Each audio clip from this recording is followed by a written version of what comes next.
19 मधील सुलतानिया नगर येथे बरेच दिवसापासून विजेचा त्रास तेथील रहिवाशांना होत होता।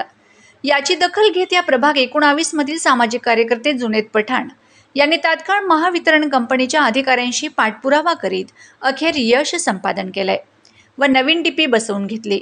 नवीन डीपी बसविताना महावितरणचे अधिकारी, सामाजिक कार्यकर्ते जुनेद पठाण व इतर मान्यवर दिसून येत आहेत।